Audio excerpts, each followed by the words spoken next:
Helps if you unmute the microphone. What is going on, guys? How's it going?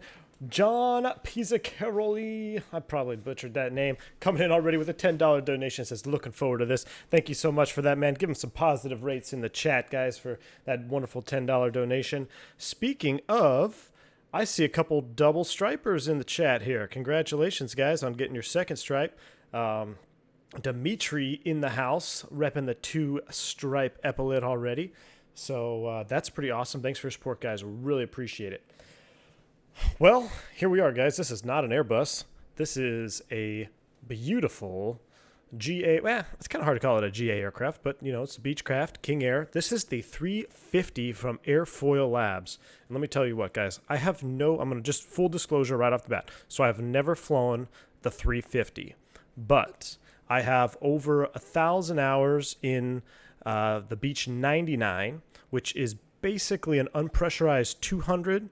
And then I have a handful of time in the C90 series, and then I have some, I don't know, probably I'd say less than maybe 50 hours in the 200. So I have some 200 experience, but turboprop's a turboprop. That's one thing about this PT6 engine is once you learn it once, it doesn't matter which airframe you learn on. It's pretty much the same. It just goes up in shaft horsepower depending on which airplane the the engine is mounted to. So I'm super excited. The PT6 is by far my favorite engine. My favorite time in my career was when I was flying turboprops, if I'm being completely honest with you guys. It was so much fun.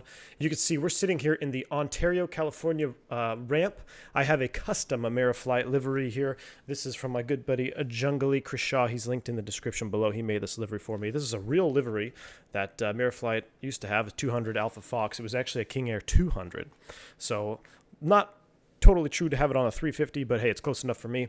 My first turboprop flight took place out of this airport right here, right on this ramp here. You can see these default UPS feeders. I took a Beech 99 right out of here, spot 4. It's pretty cool that I can look back in time, and I have pictures of it. I think I posted one on the Discord, one of my first flights when I was training on the beach. We parked at spot 4 here. We got the UPS 76s in the background, so I'm super excited to get this thing going.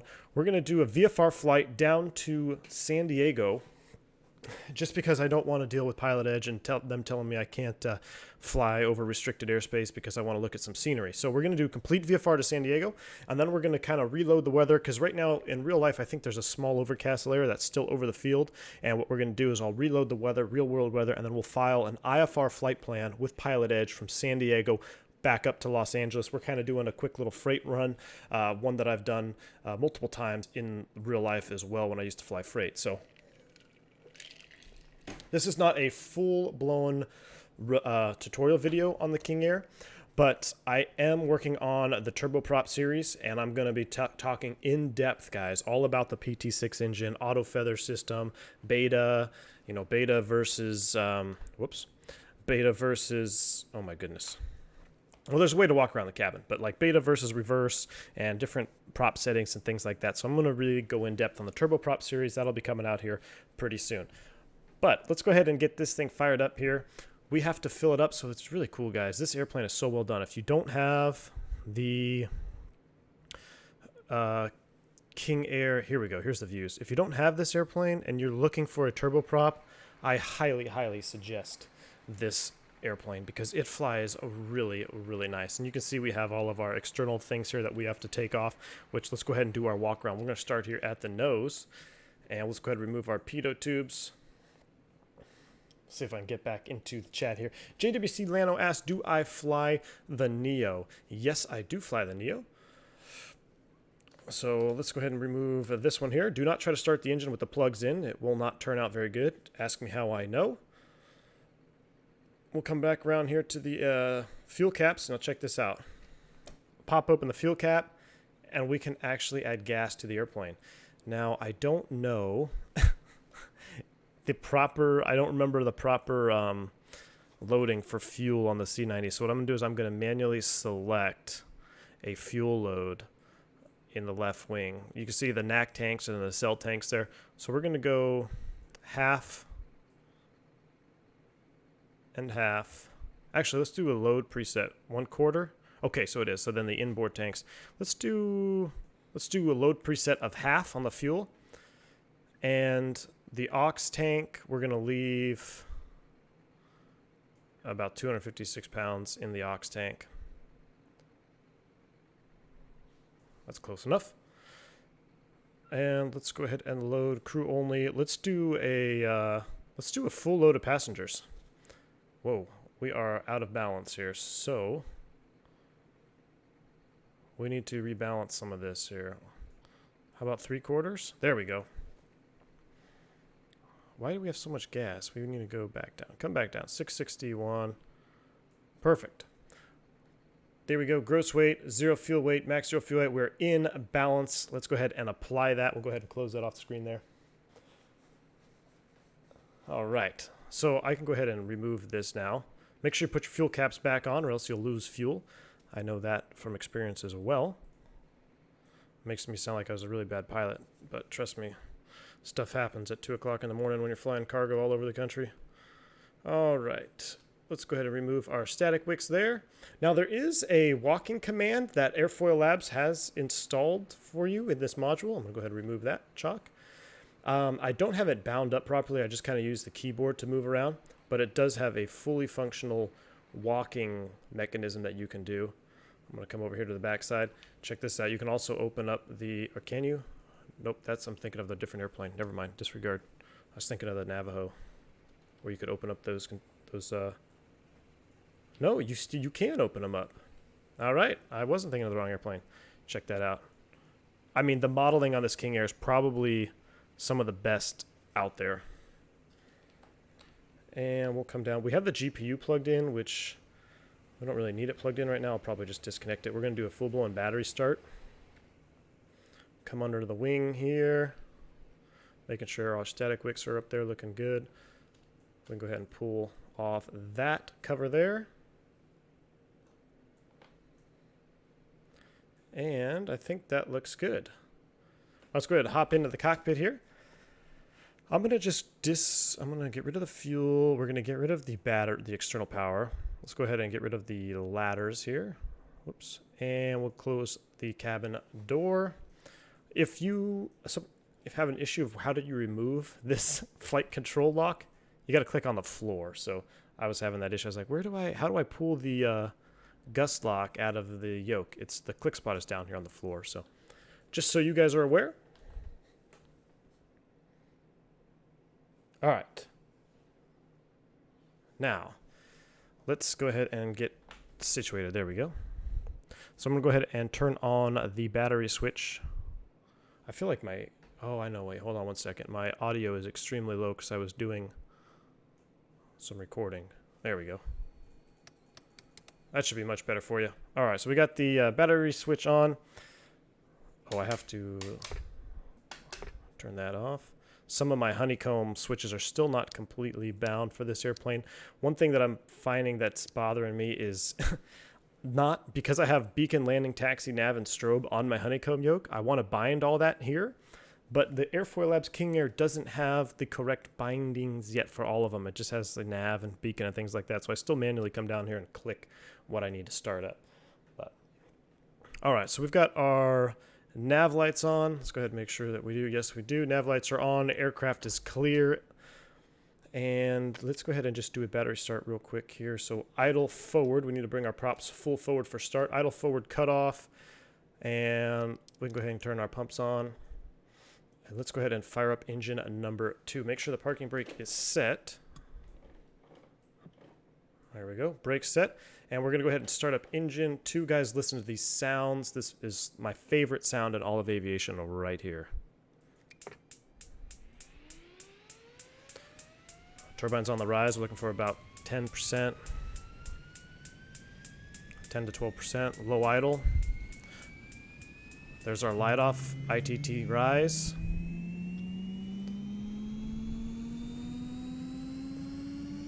%. We're going to go starter cutout.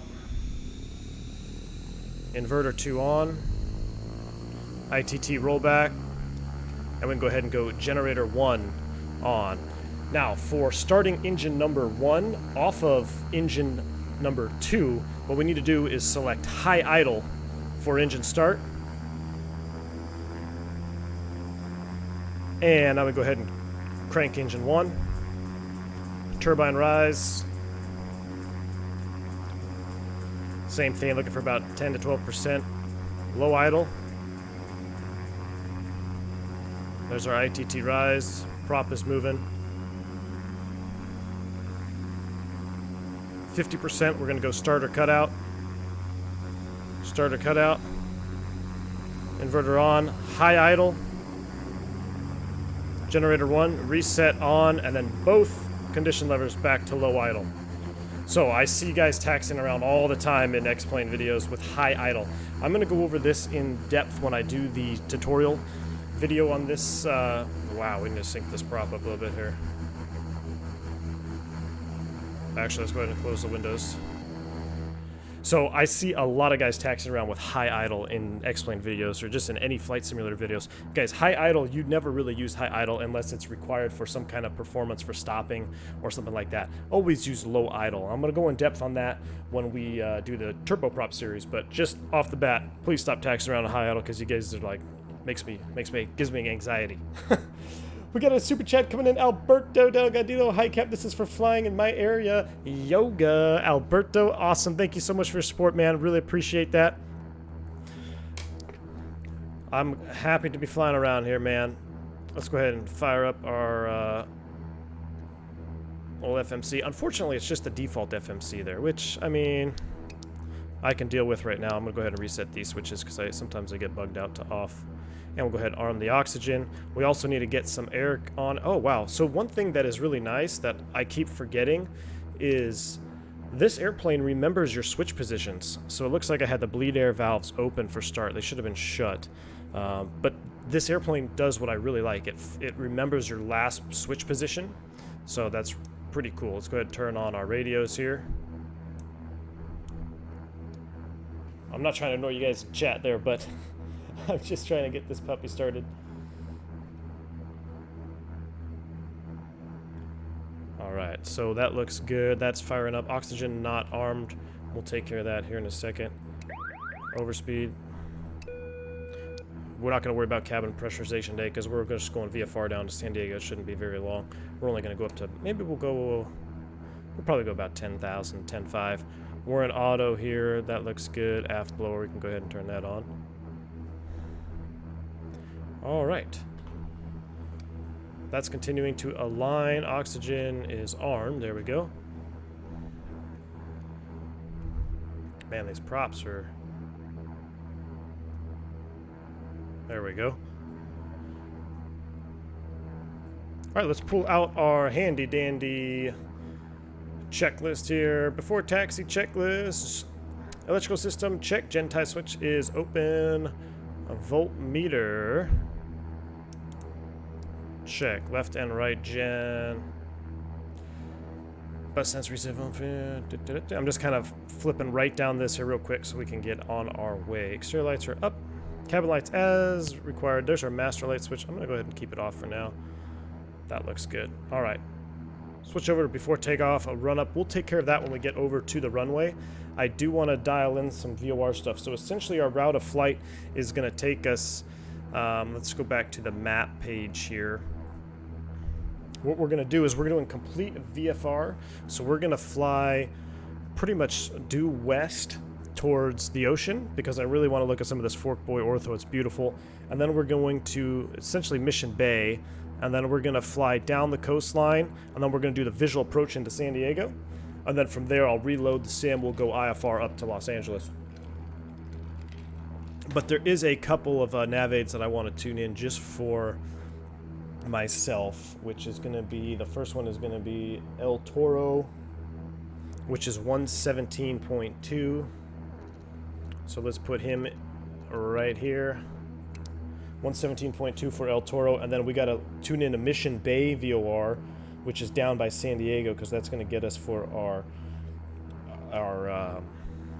visual approach. We're going to do 17.8 for Mission Bay. We'll put that in nav 2. That's good. Our altitude is going to be... Let's take it up. Let's do 12.5 today. Let's do 12.5. We don't need any oxygen up there. So cabin altitude...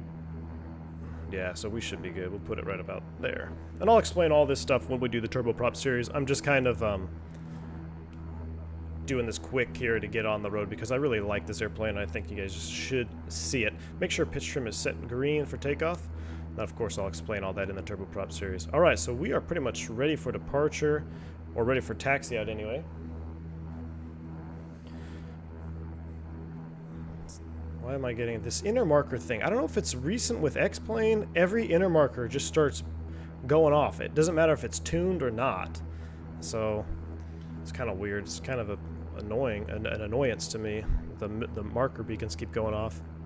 All right, ATIS is 2425. Let's pick the ATIS up real quick and then we'll taxi out.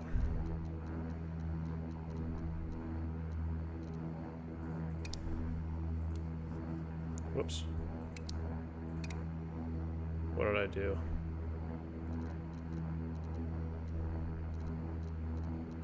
$24.25.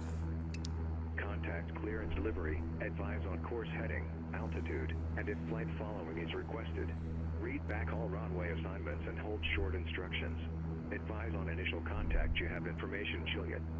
Information, Juliet is current. Ontario International Airport. ATIS information, Juliet. 1653 Zulu. Wind 290 at 3. Visibility 10. 2,700 scattered. Temperature 18. Dew point 10. Altimeter 29097. Arriving and departing runways 26 left, 26 right. Visual approaches in use. ILS runway 26 left, runway 26 right approach in use simultaneously. All right, they're shooting off westbound. That's good for us. It was 29097 on the altimeters. And let's just go ahead and get out of here. 29097. I'm not going to worry about the FO side too much because we're just VFR having fun on this one. So the sounds on this airplane, guys, are phenomenal. I love this so much. Let's go ahead and release the brakes. I'm going to taxi with the wind doors open. Hopefully it's not too loud for you. And off we go.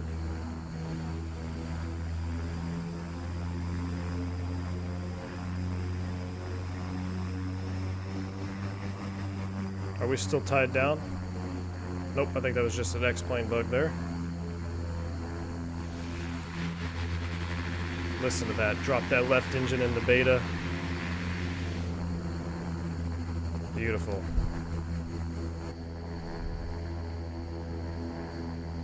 That is a thing of beauty right there, guys. Oh my goodness. Check this out. Double beta drop. Oh, if you don't love that sound, you're not an aviation enthusiast.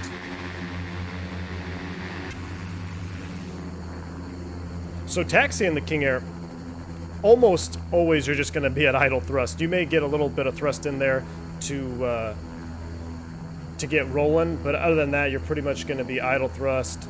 I tend to drop it in beta to slow it down. Beta each engine for a turn. Now, I don't know, like I said, I've never flown a 350. The engines on the 350 are a little bit bigger, so I don't know if there's any other restrictions that come into play with these engines. So if you're a 350 guy and you're in the chat watching this video, one, I'm honored to have you here. Two, drop some comments, drop some knowledge, because I'd be curious to know what the differences are with this 350. So you see here I'm at idle thrust and it's just starting to run away from me. We'll just drop it into beta for a minute. The only restriction that I really can recall off the top of my head was before shutdown, you're not supposed to add any thrust. I think it was 60 seconds prior to shutdown. I mean, you could drop it into beta, but you're not supposed to add any thrust. Basically, it's just an engine cooldown. All right, I can start paying attention to the chat, guys. I apologize. Alberto Delgadillo says, that sounds beautiful on my headphones. Yes, sir. HD Sim in the house. How's it going, man? You're flying my second favorite airport in SoCal. Oh. Is it Ontario or is it San Diego? How can you move into beta? Steve 1927S. So essentially, Steve, I have my reversers bound, and if you click into reverse, the throttles are in the beta position. Now, in the real airplane, what this is here is there's two separate detents. So you have flight, and then you have idle, and then you lift up and over into the beta range, and then you would lift up and over again to go into reverse. Now that was dependent on the model too. I think the old Beech 99s, if you flew an A model, you just had one detent. If you flew the C model or C90s, I believe it was 2 detents. Either way, I'm pretty sure that the 350 would have both detents there. So it's kind of hard to model that on X-Plane. So I just use, like I said, my throttle. So right now I'm at flight idle. Then I hit my reversers. Now I'm in beta. And then if I increase my thrust, I go into reverse. And you can see the thrust levers, they kind of want to hop up and over another gate. So that's just kind of how they work around modeling 2 separate physical gates there. All right, let's go ahead and set the brake here. We'll close up the that. Let's go ahead and get flaps out. I don't know if you use flaps in the 350. I'm going to go ahead and drop 1 notch of flaps for takeoff. I don't know if you use them in the 350 or not, so maybe somebody can drop some knowledge. If you guys aren't familiar, these autopilot panels here are such a help with this pop-up. You just scroll left and it pops up this 2D menu here, and you can load what you want. So what I want to do right now is I want to just do a direct course to Mission Bay VOR.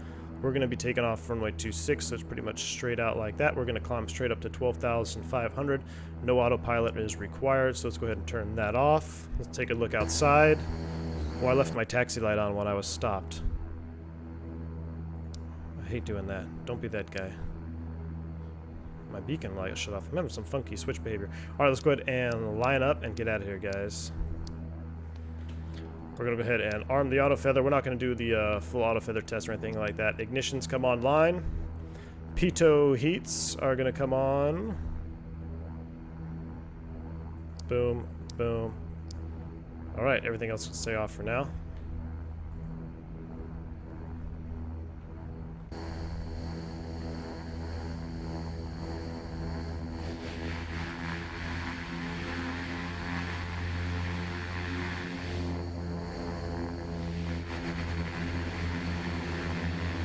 Look at that.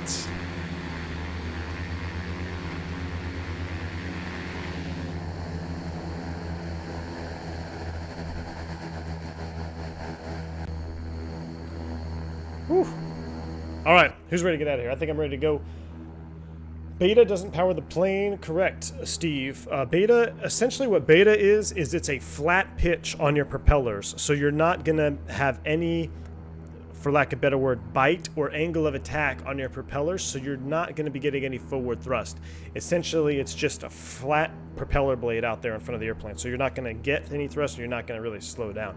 Reverse is when you change the blade angle into a negative pitch, which will then create a negative AOA, which essentially is creating thrust behind you, i.e.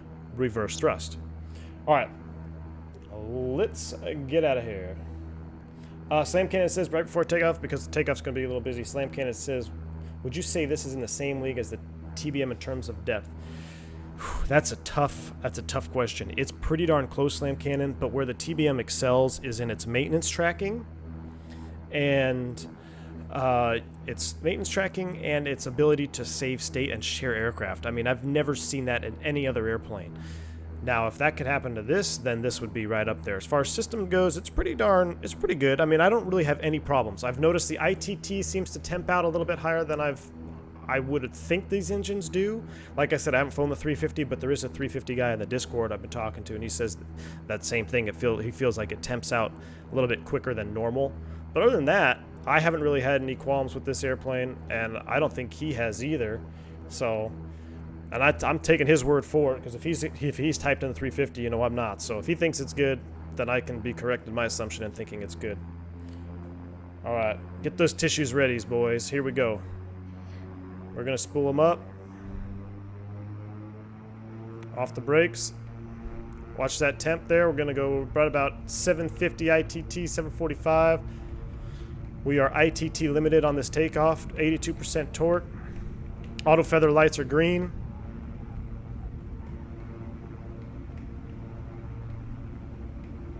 Rotate at about 100 knots. Oh yes, positive rate. Gear up.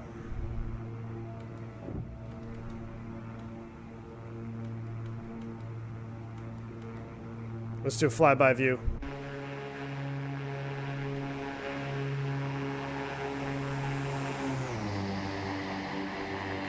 That is a thing of beauty right there.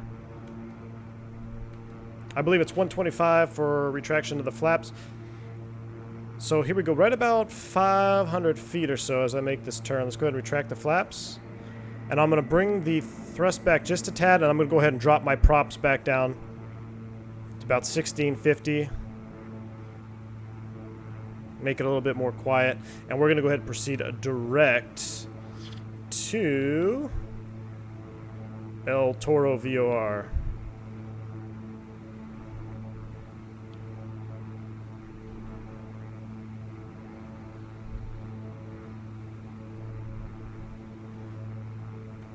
A little bit of trim down.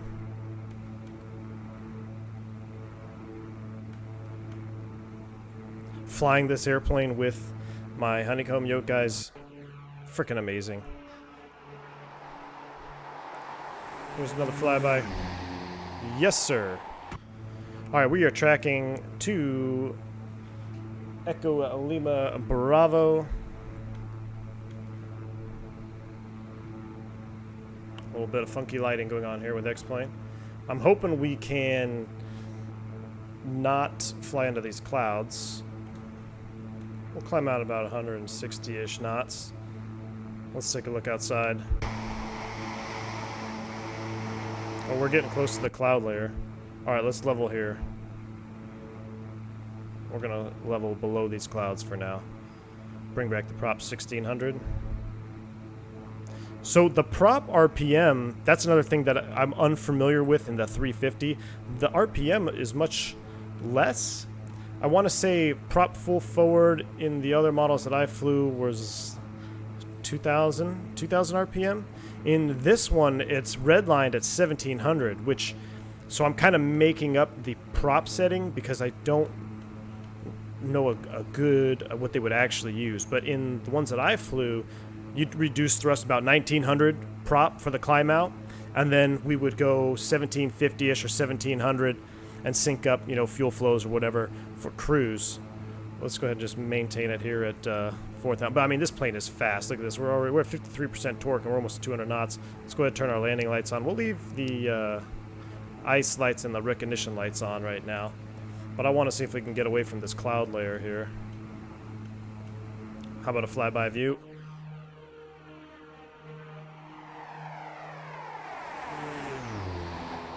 I'm loving it.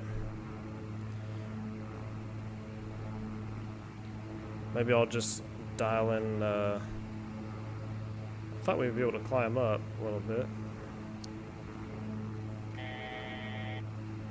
Oh, now the clouds are going away. Let's see if we can climb up now.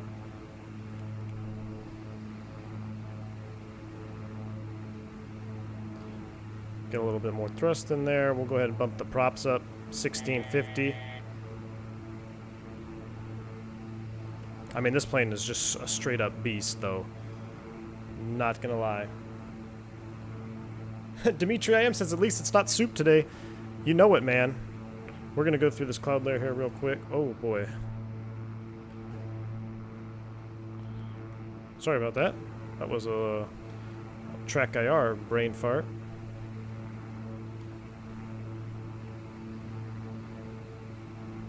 Let's get on top of these clouds.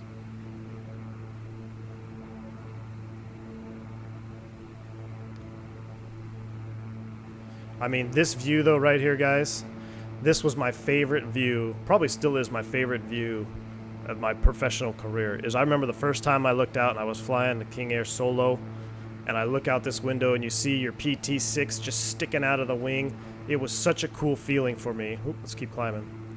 And I just remember that vibe. It was great, and this plane encompasses that. It recaptures that feeling I had. Man, this cloud layer is freaking thick. This is definitely not legal, so don't try this at home.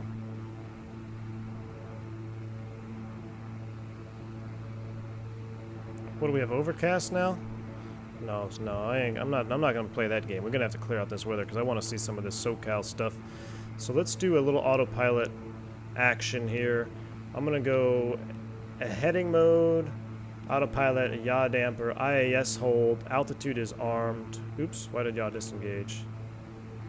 Standby.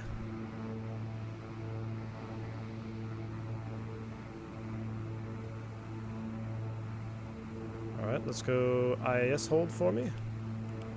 There we go. Up.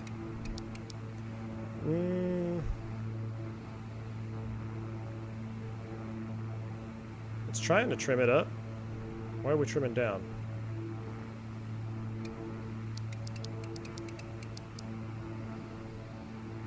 Okay, fine, we'll do vertical speed climb. 1, 2, 3, 4. It's trying to trim itself out.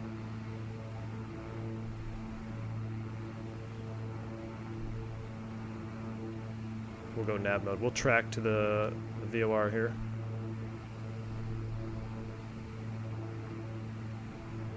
It keeps trimming down. I don't like that. Oh, dummy. I fly Airbus. Alright, 12, and now we can go back to here.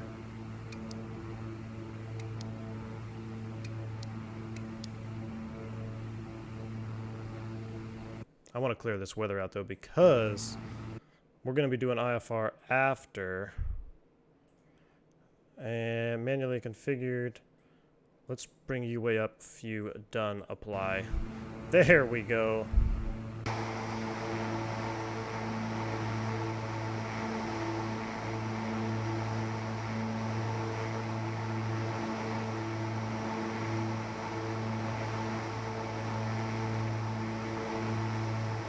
Carl Childress says, I've flown the 350 and I love it. I love it too, man. It is a definite workhorse, man. This plane is a beast. Let's do 10,500. How's that sound for a top altitude? We'll do 10.5. We're tracking to Echo Lima Bravo here, and then what I'm gonna go heading mode, because I really want to be hand flying this, but I want to show you guys around the airplane more. So we'll go heading mode, and what I want to do is cycle to 17.8 for Mission Bay, which is pretty much down right in front of San Diego. That's where we're going to pick up the visual approach. I'll show you guys that here. Where is it? I think I have it downloaded on the chart. There it is. Oops, that's upside down. So essentially, here's Mission Bay. We're going to kind of do something like this. We're going to come in about 5,000 foot. We're going to just make a right turn, visual, intercept the localizer to 2.7. But let's go ahead and walk around this cabin here a little bit. So you can close and open the doors. You've got people back here. This chick's on her phone. This is fitting. I mean, look at that shot, guys. Coming over the mountains. My goodness.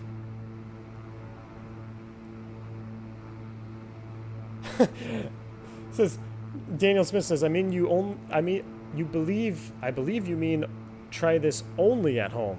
That's what I meant. Yeah, definitely. Don't want to be going IFR or IMC when you're on a VFR, just not talking to anybody. So, but I just wanted to show you guys some of this terrain out here, and there's no better airplane or X-plane to do this with. I would argue maybe the TBM, but I'm a sucker for twin engine, so King Air wins in my book. But I mean, this thing, let's do a flyby view. I'm pretty sure we just violated this airspace right here. But that's alright. 17.8, let's flip that up there. We'll go ahead and pull up our autopilot panel. My gosh, it keeps reloading the...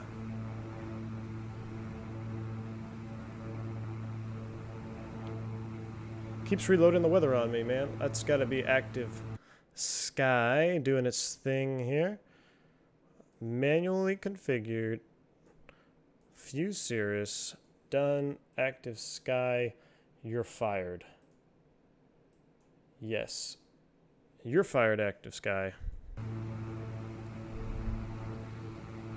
Alright, back to heading mode. Let's go ahead and make a left turn. We're going to fly down the coastline. As your torque falls off as you climb, go ahead and bump it back up. I'm doing a terrible job of that. Let's get that torque back in there. Watch those temps. Pretty much going to be ITT limited with this airplane anywhere you fly it. And like I said, I'm not sure if that is 100% accurate, but I know you definitely got ITT limited. I just think it happens a little too quick. But we're doing about 65. We'll bump it up. We'll do 70% torque. 1650 on the climb out. Here comes another flyby.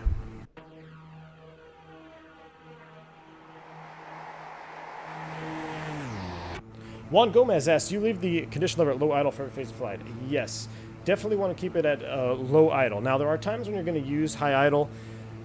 Like I said, for engine start off the battery, or if you really need to get some performance for stopping, if you do a high idle reverse, you're going to have more reverse thrust than you would at low idle. But you have to think about it too. High idle at low idle, if you come idle thrust on the ground, you're adding more thrust than you need to. This plane already starts to taxi away from you at low idle, so there's no need for high idle in normal conditions.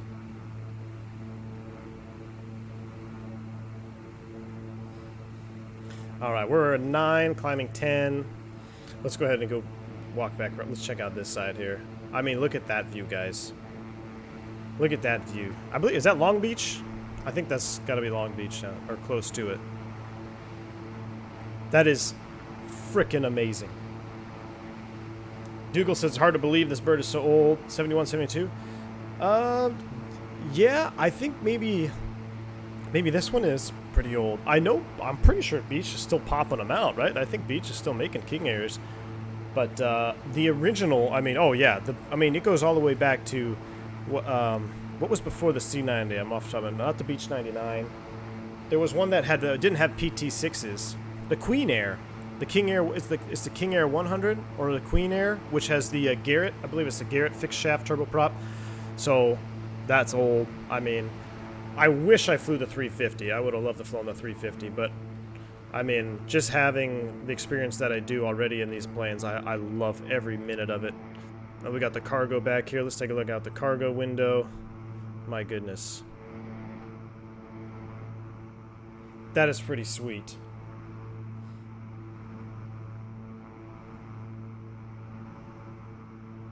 Yeah, Dougal says to keep going with the same basic model speaks volumes. Absolutely does, man. Once you get it right the first time, I mean, shoot. It's, what do you need to change? The 350's got the winglets and stuff on it.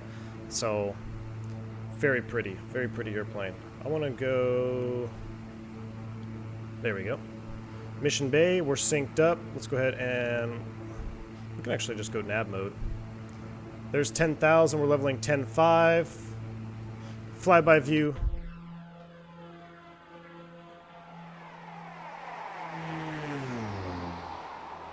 Carl Childers speaking about the anti-ice system.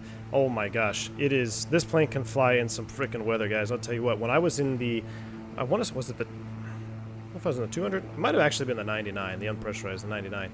And I was flying one night, trying to get back into Dallas, and I ended up diverting to Oklahoma City because of ice. I mean, the airports were pretty much shut down. And when I landed in Oak City, one of my boots on the, it had to be the 99 because it was the horizontal stab on the 99. The boot on the stab, the left side was not working. And I didn't even realize this. I landed the airplane, got out, I'm doing my walk around, and the left side, asymmetrical icing, I had about 2 inches of ice on the left side of the horizontal stab, and I didn't even notice it. Did not even have any flight control issues whatsoever. I mean, that's just a testament to how this airplane is a tank. All right, we're level at 10.5. I'm going to go ahead and reduce our torque down.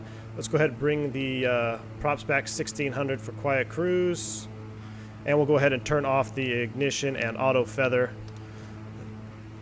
is off. Beautiful. Flyby time. Actually, let's go ahead and turn off our recog lights as well. And we'll turn off the tail lights too. So now we're nice cruise configuration.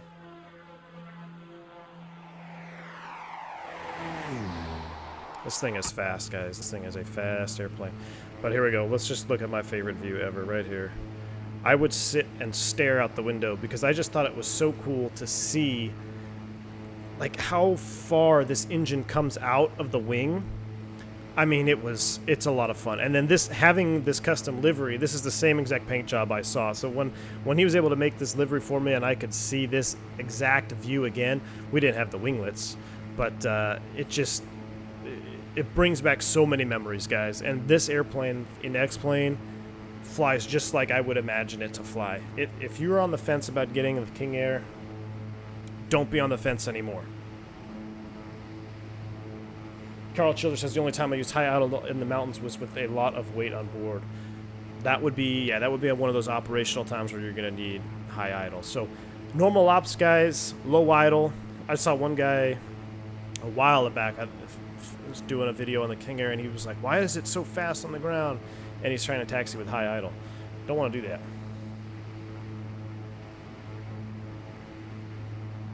Carl Childers says the Queen Air started flying in the late 50s. Okay. Man, that is an old airplane when you think about it. Yeah, the Queen Air had the Garretts. I think they were Garretts. Maybe one of you can correct me. But fixed turbo shaft, much louder, angry engines, very, very loud. Nothing beats the the PT6. The PT6, I never had any problems with it. It was such a reliable engine, and it's so easy to maintain from a maintenance perspective, from what I gather too. I mean, it's a pretty simple, straightforward engine. And I remember the only issue I did have one time, we were out, it was 2 o'clock in the morning, the igniters weren't firing on the left side. So what I was able, I called up dispatch and like, hey man, well why don't you, I'm gonna patch you through the maintenance and see what they can tell you to do. And he kind of walked me through it, and he said, all right, go outside, open up the nacelle, and if you look here, blah, blah, blah, you'll see the igniter panel. And sure enough, there was the ignition right there on the exterior. He said, all right, give it a couple taps, and then go try to start it up. So I basically opened up the engine nacelle, banged on the igniter box, went back to the airplane, and sure enough, the igniter started firing again. And I was able to start the engine, no problems. Took off, got out of there. That was really the only hiccup I ever had with the PT6. I did try to start it with the engine plugs in one time. Don't do that. Definitely can cause a lot of problems. But no damage was done. I caught it almost instantly because on startup, you know, you're looking at a bunch of different things here. You're obviously looking for the turbine rise. And now our gauges that I flew weren't labeled exactly like this. So we had ITT. Torque was, I believe it was in foot-pounds. It wasn't in percent, maybe. So there's a little bit, you know, it's a little bit different than what I'm used to seeing visually, but it all means the same thing. And of course, you know, this is a 350 thing, having the props limited at 1700. Our props, I want to say 2000 was red line. So, but I'm sure this is an engine situation.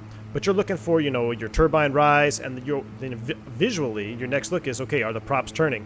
My props weren't turning. I was like, oh, shoot. Kill the starter, motor, and go get the props off, or prop blocks off, whatever you want to call them. Other than that, though, it is a beast of an engine, guys. I've flown it through heavy, heavy rain, snow. I also learned don't use reverse thrust in heavy snow. Landed one time in the mountains up in Colorado. Nice. It was super dry out. I mean, it was freezing. It was negative, I don't know, maybe 15. And it had just snowed the day earlier, but everything was so fresh and dry that as soon as I landed and went in reverse thrust, it was just a dusting. Like, it just blew a huge cloud out in front of the airplane. I couldn't see anything. So I definitely learned don't use reverse thrust on freshly powdered snow runways. But I mean, it brings back memories like that when I hop in this airplane here. I didn't have, I don't think I had all these switches. It was a little bit different.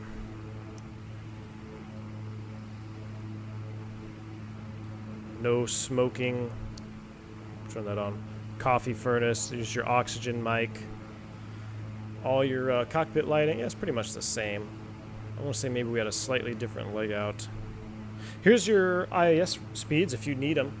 Extension, retraction, minimum airspeeds. All right, we are 17.8 from Mission Bay.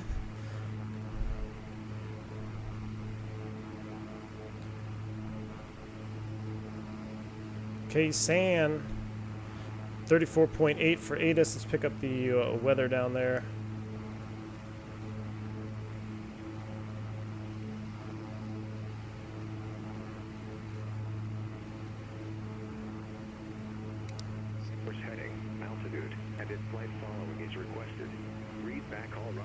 We need to start now. Information kilo, that's just me disconnecting the autopilot. San Diego International Bird Field, 8 is information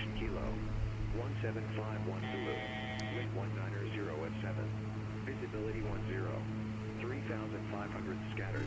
Temperature 21. Dew point 1. Super chat coming in, Altimeter Dimitri. 9 or 7. Actually, you know what? I don't need that because we're not on Pilot Edge. Dimitri's coming in, $20 super chat. He says, your passion is infectious, brother. Best flight simming YouTuber today, period. Dimitri, thanks so much, man. That is a huge, that's a huge compliment. I really appreciate it. I'm glad you guys can sense the passion. I definitely am passionate about aviation, especially when we get such a great module like this, or just anything that, there we go, you know, that just brings back those memories. I'm glad you can feel the passion because it really is genuine. Thank you so much for your support, Dimitri. You are a rock star. All right, we started our descent. This thing, guys, it can drop like a rock as well. You put those props forward, bring the thrust to idle, and it was pretty scary. Now, I know the 99 was extremely scary. I actually scared myself one time. I went, you know, just full idle, props full forward, and your descent rate is just, you drop like a brick. I would imagine the 350 is not much different, but I'm going to try to avoid that right now. We're going to be a little high. We're just going to be straight up visual. Take a look at this flyby view. Oh, yes. I mean, descending into San Diego.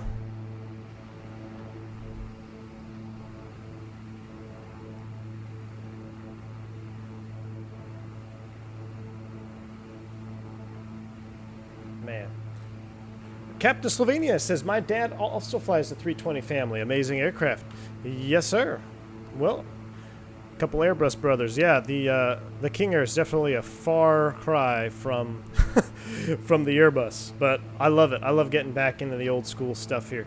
You guys probably noticed when I started my descent there, I went and turned the ignition back into auto, and I also turned the auto feather back on for our descent. So that was what I was flipping around down there. Let's go ahead and look at the localizer freak. We're going to tune it in as a backup. 110.9. Like I said, guys, I'm not doing any procedures. We're just having fun on this flight. We'll do an IFR flight back up the coast. 110.9. I believe final approach course is just to back me up here. You always want to have a backup, no matter what. Another super chat coming in. Dougal. He says what he said. Dougal, I appreciate it. You guys are rock stars. I'm glad you're enjoying the content. Thank you. Thank you very much, Dougal. Alright, 275 is the inbound course. Just going to have that as a backup. I'm going to just try to do this completely visually. Hopefully I don't make a complete fool of myself. If you guys watch my honeycomb review video, you can see that I'm definitely out of practice. I should have been at or above 5,000, I think. We'll level here about 4. Definitely out of practice for visual traffic patterns. Undercut my turn to final pretty hard. Alright, so that is San Diego down there.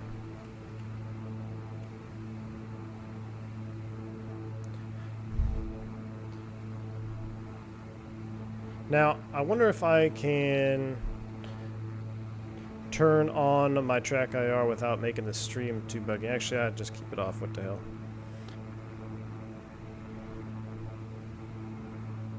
Let me actually, because I want to do this completely visual, let me do a quick pause situation right there, just so I can pop up my track IR. And if the stream quality goes down, let me know. I'll shut it off. But I love having the track IR for visual flying in X-Plane. So let's go ahead. Something happened. What happened? I don't know why we're shaking like crazy.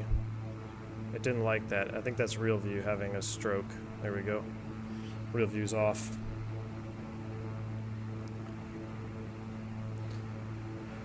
Alright, now in the King Airs that I flew, it was our procedure to land with the props back, I think it was about 1700. Now in this, since the RPM is redlined at 1700, I don't know exactly what the procedure would be. But what I'm going to do is I'm going to keep it back about 1650, and then on touchdown, props full forward, and then you can select reverse if you need it. There's San Diego down off our right-hand side. So there should be, once I get into the landing configuration though, there should be a reverse not ready light. I have noticed that doesn't work. I think that's a bug. Well, I'm almost positive that's a bug. I can't imagine they wouldn't have that incorporated on the 350 if they have it on the 290. And yeah, heck, even the 99 I think had, no, the 99 didn't have a reverse not ready. But essentially, if you put props full forward, everybody's going to know that you put props full forward. Everybody in the cabin, everybody that you're flying over. So it was our company procedure, and I don't know if it's a company thing. I know it was our company thing, but I don't know if it's across the board, or if, I'm sure different operators have different methods. But it was our procedure to keep it back until touchdown, and then that was our first thing we did, is went ahead and locked reverse full forward, and then, or props full forward, and then select reverse. Yep, Dimitri, I am just like I said, I'd usually leave the RPM alone. That's pretty much what I do, Dimitri. I'm fairly confident that's an accurate way of doing things. Alright, we're going to make our base hand turn here. 110.9. So we do have the localizer tuned in. You can see it there. We're just going to follow it completely visually.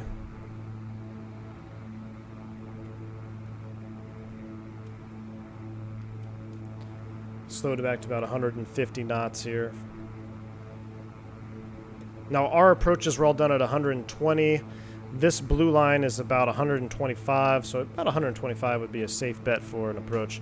We don't want to overshoot the course here and go into military airspace, so let's try to do somewhat realistic flying. Just yank this puppy over. Beautiful. Acknowledge the altitude warning. Descending below that. Drop the gear. 160 knots. Could go approach flaps here. So I'm gonna bump the RPM forward just a tad, help me slow down.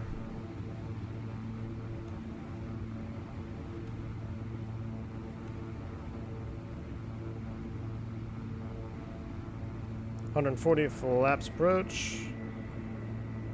Counter that balloon effect. I'm gonna do a little S turn here to help me get down. I'm still a little bit high, but that's the joy about having the PT6, man. You can really slow down and go down in this airplane. All right, we look to be pretty much on course. I'll pause track IR right now.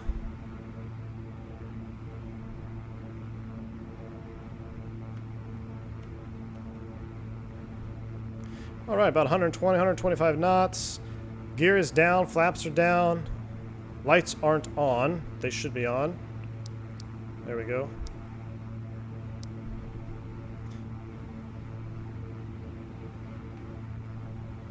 So on touchdown, so right now we should have a reverse not ready light. But on touchdown, I'm going to go props full forward and then just select an idle reverse.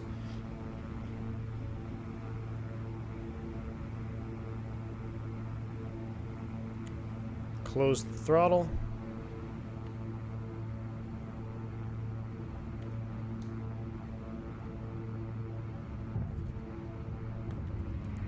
Props full forward. And we are down.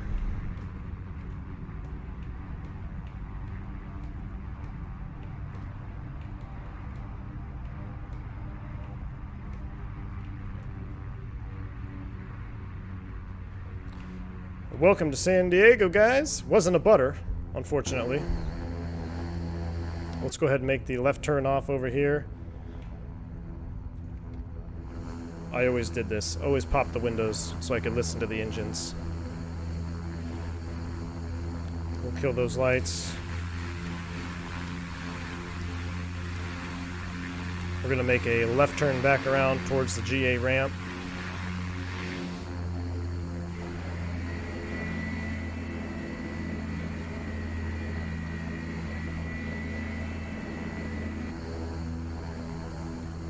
So in San Diego, I believe, yeah, the GA is over there on the right side. That's also where they have the freight stuff. So we're just going to cross over. We're going to hop over there. I'll reload everything so we have real weather. We'll follow IFR flight plan, and then we'll do a flight for real up to Los Angeles. Daniel Smith says, can you fly the Embraer 110 Bandurante be Dreamfoil? Oh, yes, I would love to, and I'm going to be doing that here probably maybe in one of the next streams or two. I really like the Embraer 110 as well. That one is, it reminds me much more of the Beech 99. It's, is it 110 pressurized? I don't think it is. So it's the same engines. It's the 3-bladed PT6, the same exact gauge layout that I'm used to from the Beech 99. Now, the overhead is quite different. But other than that, it's pretty darn good. And I really like how Dreamfoil, I feel like they've kind of been lost now. They haven't had any updates in a while. But the modeling, the engine modeling is really well done on the Dreamfoil. And if you abuse the Dreamfoil PT6, you will have an engine fire. So I definitely enjoy, you guys know I enjoy failures and pure simulation. So definitely enjoy flying the Dreamfoil.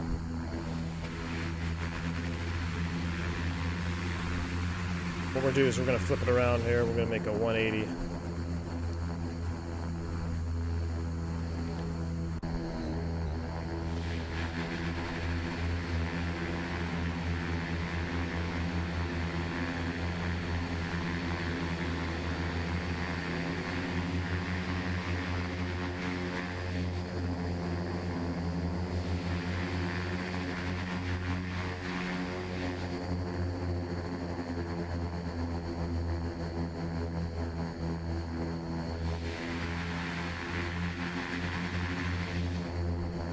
Perfect. Brakes are set. Let's go ahead and turn these puppies off here. We'll go ahead and turn off our avionics master. Generators 1 and 2 can come off. Cancel the cautions. Idle cutoff. And then at 50%, we're going to feather the props.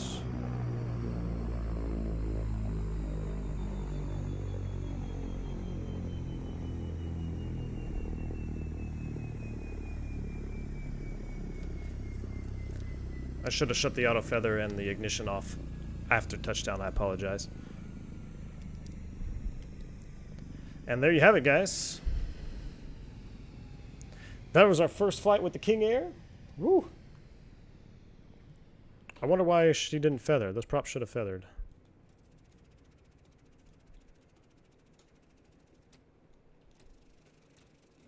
Those props should have feathered on shutdown. There they go. So the point of that is when you're at 50% and you're shutting down, you want to feather the props so they slow down and stop. You can see here, it looks like, I don't know, maybe I bugged out or I didn't do something proper. You can see they're shutting down in the unfeathered position, so it's much longer for them to slow down, and that could present issues later on. But we're safe. We'll go ahead and kill a battery switch, kill the beacon, and I'm going to throw up the Be Right Back screen. We're going to reload the weather. I'm going to file an IFR flight plan. And this should be a challenge because flying this puppy is going to be a lot of fun, and we're going to be in Southern California. Hopefully the controllers will be nice to us. But I will be right back. I hope you guys enjoyed this teaser flight. And let's go ahead and reload the sim here. I will catch you guys in just a couple minutes.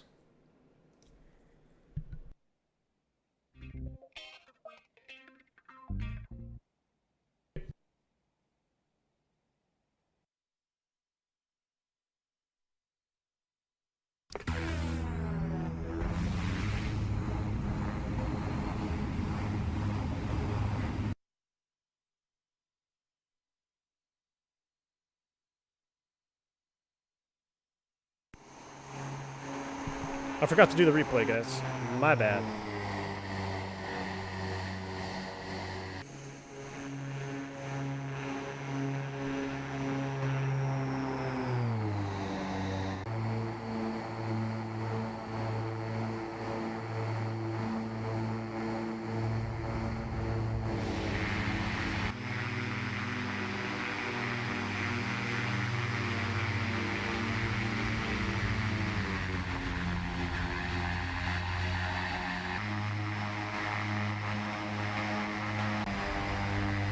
Not too bad. Wasn't too bad. Quentin Johnson says he loves the GA. Do more streams like this.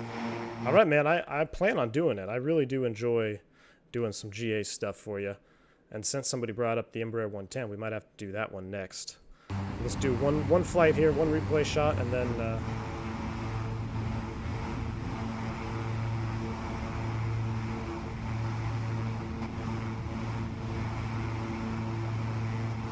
this is kind of a cool shot here from behind the wing.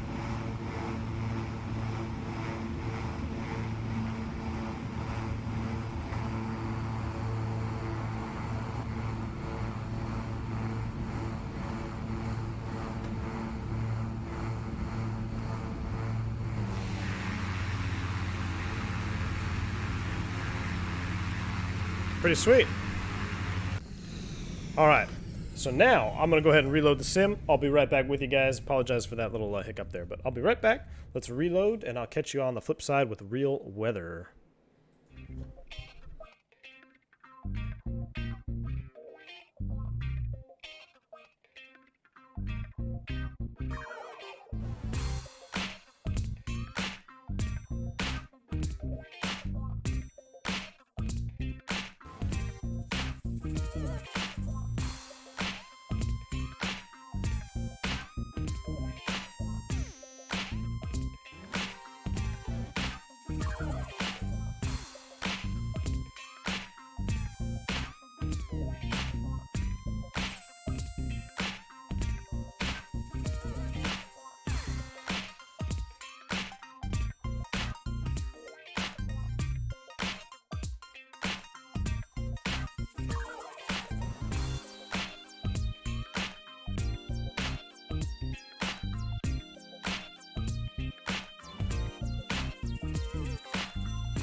All right, we are back. We've got real weather loaded. We are sitting over at the GA ramp. You know what I forgot to do on that last one? I hope I didn't mess them up. I did when I connected. I never disconnected from Pilot Edge, but I've refiled 1791 is our call sign today. Amp flight 1791. I'm gonna just pick up the clearance before I put anything down because I have no idea what they're gonna give us. I hope they don't give us some. There we go. All right, so apologize for that, guys. Thought I had the audio on there. But like I said, I hope they don't give us some crazy route. So what we're going to do is we're actually going to use some ground power. We're going to turn that puppy on. I'm going to go ahead and turn the battery switch on and the external power switch on. So now we can run off of external power and we don't have to worry about everything getting burned down or battery being too low. So we've got that on. Let's get that. Beautiful. Oh, we still have our strobe lights on. So my lights are having conflicting binding issues with my yoke. Not a problem though. All right. 1, 2, 3, and avionics. All right. Daniel Smith says the Embraer 110 was actually Ryanair's first aircraft. Really? That's something I didn't know. I don't know of any Embraer 110 operators in the United States. But I mean, that's pretty cool. That's the first one from Ryanair. All right, we need to do this properly here. 134.8. 9 or 7. Arriving and departing runway 27. Visual, RNUV, and localizer runway 27. RNUV? Use. VFR departures, contact clearance delivery, advise on course heading, altitude, and if flight following is requested. Read back all runway assignments and hold short instructions. Advise on initial contact. You have information kilo. Information kilo. San Diego International Lindbergh Field, 8 to information kilo. 1751 Zulu. Wind 190 at 7. Visibility 10. 3,500 scattered. Temperature 21. Dew point 11. Altimeter 29 or 9 or 7. Arriving and departing runway 27. Visual. All right. RNUV, pretty standard. runway 27. What is our clearance Use. delivery? VFR Freak departures, 25.9. contact delivery, advise on course heading, altitude, and if flight following is requested. Boom. Put that up there. We got COM 1, COM 2 on. Hold on. I wanted to make sure that my... Okay, and we should have contact ATC, which should be... Here, perfect. All right, contact ATC is bound. We're on 25.9, COM 1.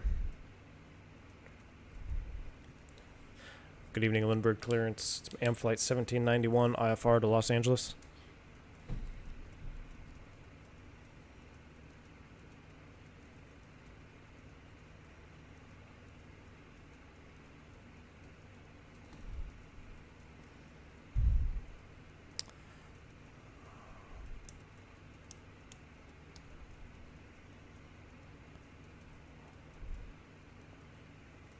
Okay. Do I need to turn this on? Flight 1791 number clearance clear to Los Angeles International Airport. Seaward 2 departures, Soul Beach transition, direct, climb via SID, except maintain 8,000. Departure frequency 119.6, squawk 6613. All right, cleared to Los Angeles Seal departure, Seal Beach transition, then direct, climb via the SID, except maintain 8,000. Departure frequency is 119.6, squawk 6613, AM flight 1791. Flight 1791, just confirm the departure, Seaward 2 departure. Seaward 2 departure. Thank you, AM flight 1791. Flight 1791, read back correct, and contact ground for taxi, spectrum. Where's that? Ground for taxi, we'll call you back. AM flight 1791. All right, so the C word, that's what she said. I thought she said SeaWorld. I'm like, I have to check that. All right, top altitude assigned by ATC. She gave us 8,000 feet, so let's put that in the box here.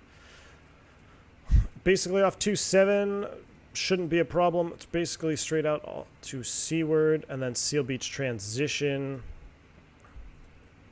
I can do that. I can do that. Let's play with the box here. Now, this is what's going to be scary for me because I didn't even think about this. I don't think I've ever done a default FMS flight. So let's just see if we can work through this together. San Diego to Los Angeles. And we're going to go departures, San Diego, Seaward 2, oops, no, I have to run away. Okay, you want that first. Seaward 2, Seal Beach, execute, and then direct. So that's pretty good. After Seal Beach, she said direct to KLAX. So can I put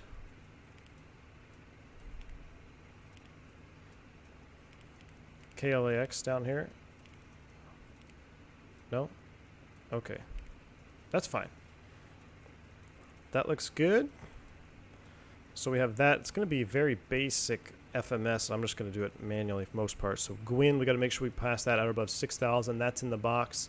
And then Seaward at or below 12. But we're only going to 8 right now anyway, so that shouldn't be a problem. What we need to do is change our panel here to... Let's go to map mode real quick. And what do I have? We have altitude armed. Let's turn that off for now. I don't think I can see it because... There we go. FMS 1. Polar coming in. Hey man, it's me again. Hope you remember me. Hey, good to see you, man. Of course I remember you. Solar, not polar. Solar. I remember you. You corrected me first time. Yes, Solar, how's it going? Super chatted. €5. Good to have you here, man. We are just getting ready to depart IFR in the Airfoil Labs King Air 350, which is something that I haven't done yet with Pilot Edge. So it should be pretty fun. Glad you're joining us for the ride. We're going to set 27 here on the heading. All right, and then we're pretty much going to be FMS nav out of here. I want to leave it in... I guess I'll leave it in HSI mode for now. That should be good. So that looks pretty standard. 8,000 feet. I don't think we have anything else to worry about. One other thing that I will set up, though, is I want to verify that I have Seal Beach as a nav radio backed up. Looking at my other chart here. Actually, we can probably do it... We could probably do it from here. Camp Pendleton, Oceanside, ELB. There's SLB. Seal Beach is 115.7. So I want that there. 115.7. Perfect. You know what sucks, guys? I didn't download any charts for Los Angeles. Oh. 56 X-ray Las Vegas Airport's between your 10 to 11 o'clock, 9.5 miles, reporting. So I didn't download any charts for Los Angeles, so let me just pull up my iPad charts here that I have for real life as a backup. Hopefully they'll just give us visual. And then we're going to fire this puppy up and get out of here. 56 X-ray red. San Diego, Los Angeles. I'm just tuning my real iPad. Seaward 2 RNAV. Perfect. And then San Diego to Los Angeles. Alright, we are set up. I have my charts, so you can't see my LA charts, but I'm really hoping that that's not going to be an issue because I want to get the visual when we get in there anyway. I want to fly with some honeycomb. So we're good. Let's go ahead and set the transponder and the altimeter, 299.7, and we're going to fire this puppy up. 299.7 set once. Set twice. That looks good. And, I forgot these again. Keep those puppies off. That should be off. That should be off. This is not a procedures video. All right. We've got the gas. We've got our route. Let's go ahead and kill the avionics master switch here for engine start. Beacon light is on. We're going to do a ground power start, so we're not going to need to use high idle for this engine startup. Make sure the doors are closed outside, which they are. . 2, baby. Oh, idle forward cutoff on the props. 12% low idle.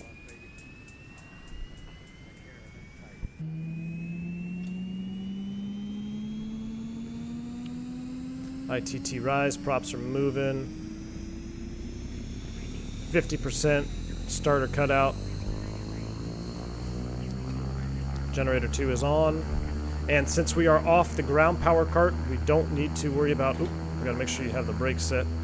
We don't have to do high idle, so let's go ahead and turn engine number 1. Another super chat coming in. Michael Zanner. Yo, it's Solar. I just changed accounts. I'm sticking with this one since I'm posting some aviation content soon. Awesome, man. No worries. Okay, low idle here. Alright, so Solar is now Michael Zanner. Good to have you aboard, man.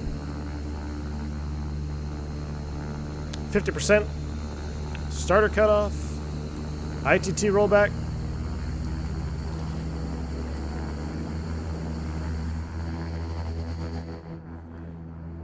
Let's go ahead and go avionics master on. External power is off. Let's go ahead and remove the external power cart. Our FMS is still loaded properly. Just verify that it is.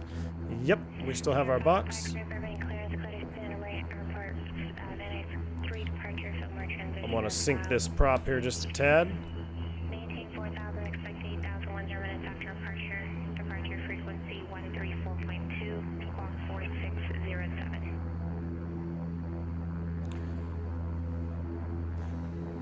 Daniel Smith says, why is the avionics master turned off during engine start? That is because with all this sensitive electronic equipment that's on the avionics master, in case anything happens, you have power surge or anything like that, at least this is what I've always been taught, is in case of any malfunction or power surge, you want to have the avionics off to protect the avionics from anything that could happen during the startup. Now, when you're doing a battery start, it's obviously to preserve, also to preserve battery juice.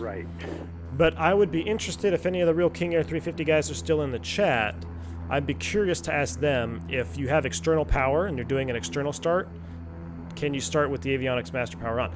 I don't know why you would. I've always had the avionics is off for engine start and engine shutdown in any airplane I've flown. So I don't know why it would be any different in the 350, but it's very possible that it is. But really to protect a bunch of sensitive equipment there. Michael Zander coming in, another super chat. It's pouring like a damn kitten. Oh no. Must be raining where you are then. It's nice and sunny here today. So we are going to be a beautiful VFR departure. Let's pull up our San Diego taxi chart. So we are over here at the GA ramp. We're going to probably pull out and go to Charlie 1 for departure. We're going to go flaps there. We'll get our environmentals on, get the cabin cooling down. Auto feather is off for now. All right, we're ready to taxi. So what I'm going to do is I'm going to move us forward just a little bit. Runway 19 right, 8256 X-ray. Another King Air. That's a C90 on the ramp. There's a Citation 550 Bravo. There was my first ever jet landing right there in that airplane. Yeah, we got another 172 starting up over there, whoever that is. That's nice. All right, I'm going to pull up and hold short here.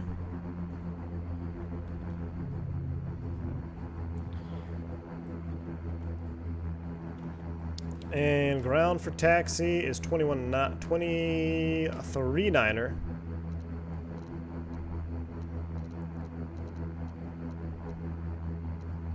.9 is up. Departure frequency is going to be 19.6, so I'm going to set that right here, ready to go. So all we have to do is flip the switch. 8,000 is set. And Limerick Grand Am Flight 1791, we're at the GA ramp ready taxi. Am Flight 1791, Limerick Ground, runway 27, taxi via Charlie. 27 via Charlie, Am Flight 1791. All right, 27 via Charlie as briefed, here we go.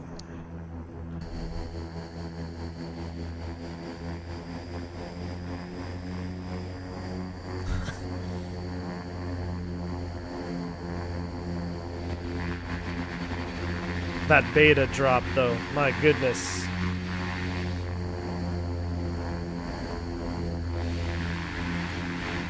Another super chat coming in. Michael Zanner, he said purring like the plane. I got you, man. Yeah, it's definitely purring. She's a little out of sync here at idle, but that's nothing we can't fix with a little asymmetrical thrust. Eager EK, do I use beta mode for taxiing? Yes, quite often I use beta. Like right now I'm using beta to slow down. Pretty much off the brakes, so you don't ride the brakes. It sounds cool as all hell. Alright, we'll go ahead and set the brake here. Verify our departure one more time before we get out of here. Alright, so let's pull up Tower Freak 18.3. Oh, I should have put that in first and then swapped it over. 18.3 for Tower. And departure is a 19.6. Oh, I forgot to put the squawk code in. I just noticed that as well. Always good to verify that. Our squawk code is 6613.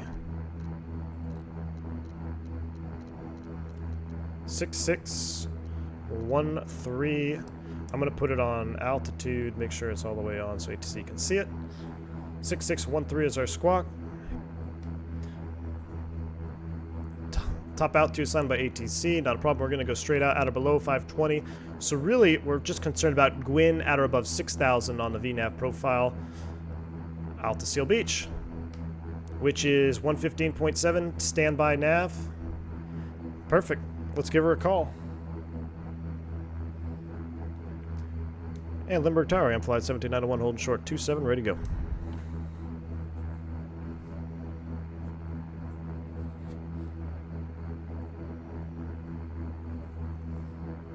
Flight 1791, Limburg Tower, runway 27, clear for takeoff, wind 1007. 27, clear for takeoff, AM flight 1791. Alright, boys, let's let it rip. Brakes released. Auto feathers coming on. Ignition's on.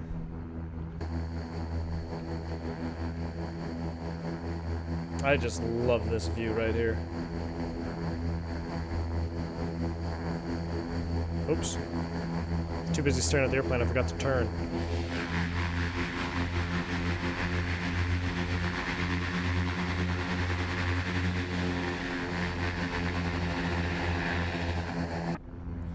All right, a rolling takeoff. Let's get it.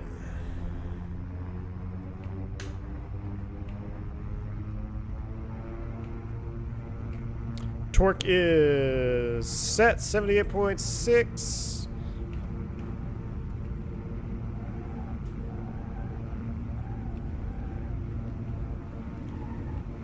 Start to rotate right there, about 100 knots.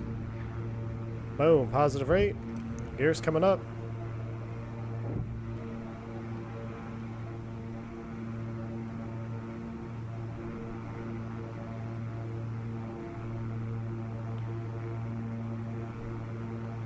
Ah. Nav.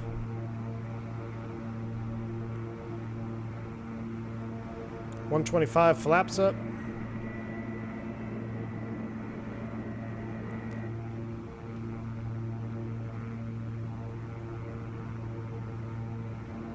Man, she really wants me to pitch up there.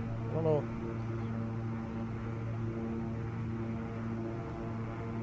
It's a little aggressive for me.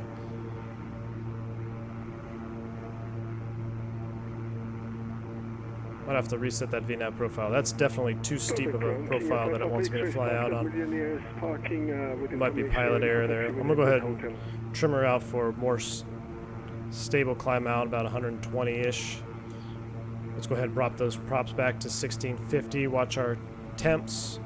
Flight 1791, Over departure, land flight 1791. Air 566 right, exit right on Tango, taxi to Bucket Villa Whiskey Hotels with 370, and this is for the I-5.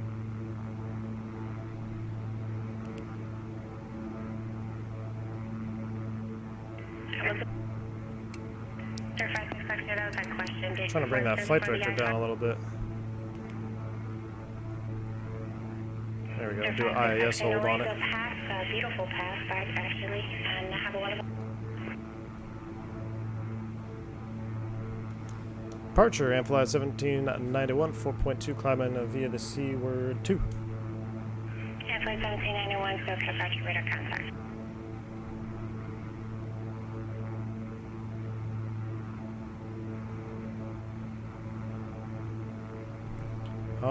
right, let's go ahead and make our turn here.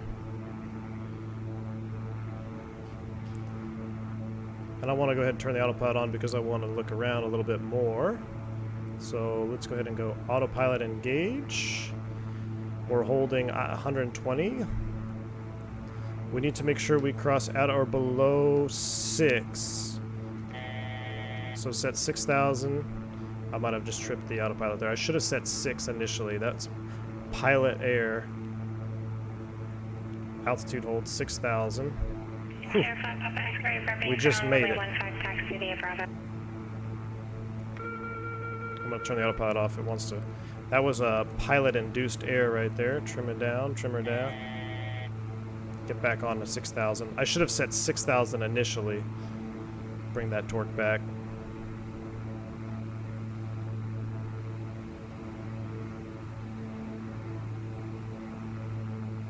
Bring props back 1,600 now. I wish I could acknowledge that master caution. Sir 566, so you can go right or left. There's GA ramps all the way down hotel. Alright, so we got to pass Gwyn at 6. So there's Gwyn. We're still climbing. Get down, baby. So you can see that was definite pilot error. I should have set 6,000 initially. But we're getting back to it. Let's bring the torque back a little bit more. This plane just wants to run.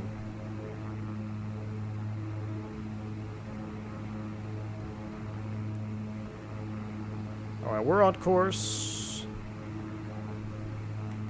Getting back. Wait, it's at or above 6? At or below 12. Wow. Wow, guys. I'm sorry. I didn't need the level there at all. Double pilot air. Autopilot back on. IAS hold. We're climbing 8,000. It's at or above 6,000 feet at Gwyn. So, sorry guys, at or below seaward at 12. A double whammy on my fault. Good news is we didn't violate anything, even though that was really ugly. We still didn't violate anything, so... Whew. That's what happens when you put an Airbus pilot in charge of a real airplane.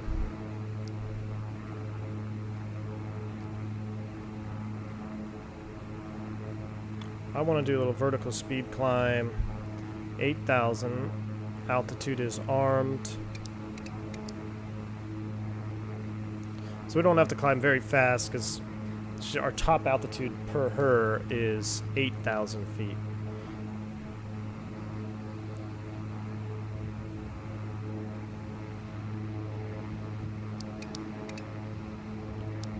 Rudder boost tripped off there. We're good. Everything is cleared. Let's do a flyby view. Look at that.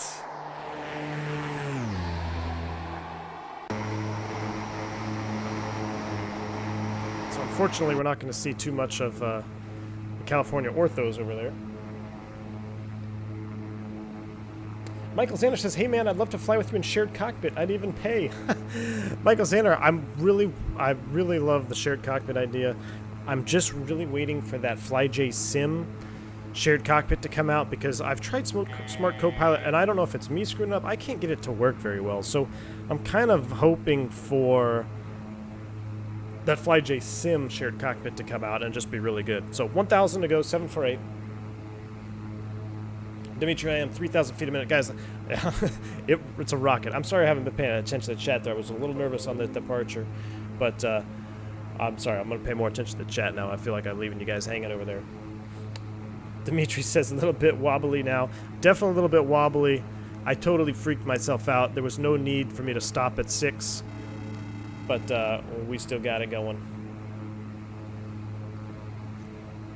Xander coming in and says, "Big yikes. By the way, I'd like to do dual cockpit with you, even if you pay for it."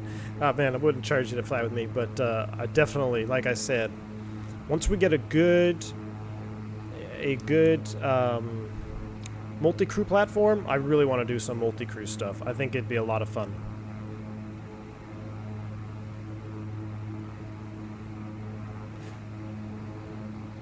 All right, we're leveling 8,000. I'm going to go ahead and give it a little bit more torque. See how the torque falls off?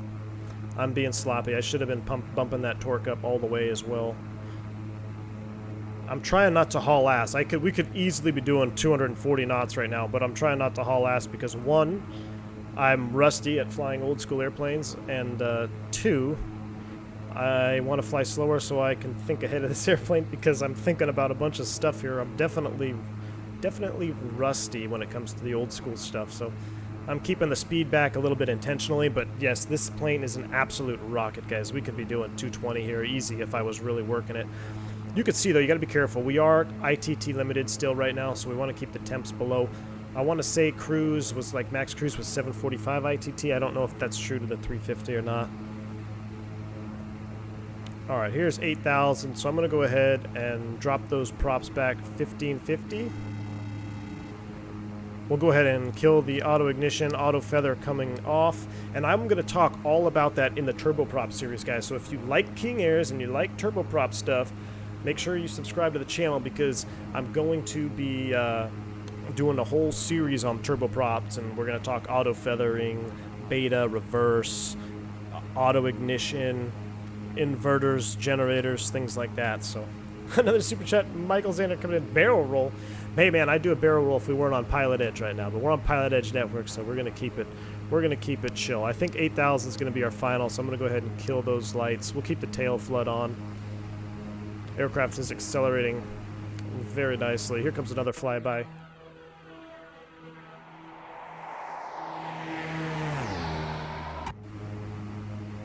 And let's go ahead and turn on our prop sync here. So I didn't have any working prop syncs on any of the King Airs that I flew. Let me get a drink. I take that back. I believe the 200 had a working prop sync. But the Beech 99, C90, the prop syncs were just... They were kind of working, but not really. The Beech 99, which if you're unfamiliar with the Beech 99, it's a... Think of it as an unpressurized 200 King Air with less powerful engines. It didn't have prop sync at all. Backstart, Brevity Tower, wind calm, runway 15, clear for takeoff.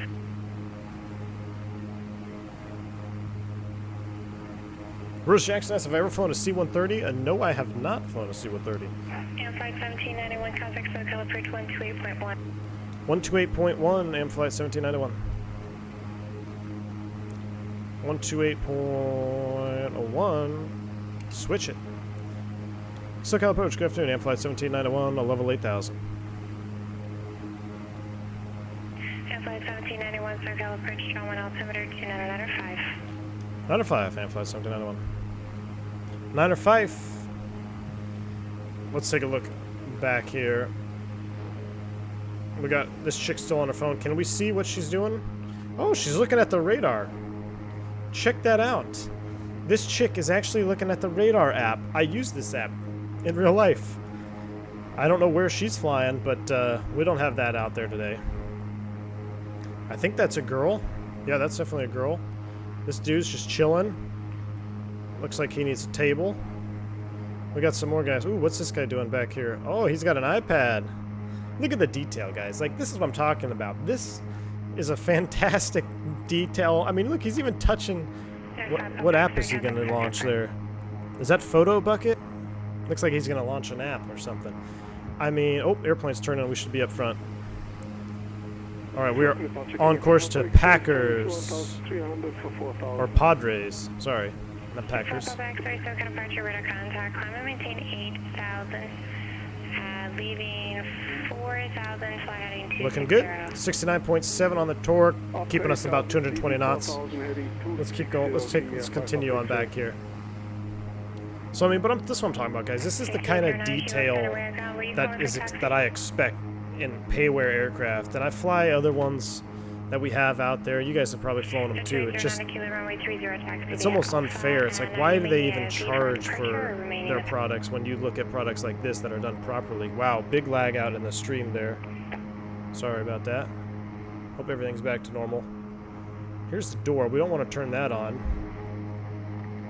A little privacy back here if you want to take a poop. I think there's a toilet in here somewhere. I think this is the toilet. This should lift up and be a toilet if you have it configured that way. No need. I mean, look at this cockpit, though. This is freaking sweet. That's a sweet shot right there. Make sure we're tracking on course. After Padres, it's seaward. We got to make sure the airplane turns right. Track out to Maddo. So you can see, it looks like it is right here. Always sync your heading bug. That was my pet peeve. Always sync your heading bug. So you see now this is nice and straight. I hated it when guys didn't sync their heading bug. All right, airplane's going to make a change here. We can see by the FMS is flashing 2.8 from Padres. I'm going to ask for your help, guys. I have a baby monitor on my desk right now because my wife just left to go to the doctor. So if you guys hear a baby start to cry, I may not hear it because I have my headphones on. But if you hear a baby crying, let me know in the comments because I have the baby monitor here next to me, but I may not hear it.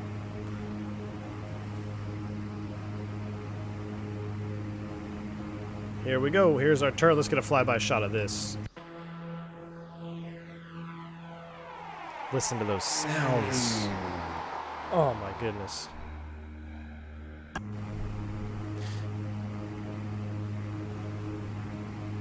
Sync the heading bug. Boom.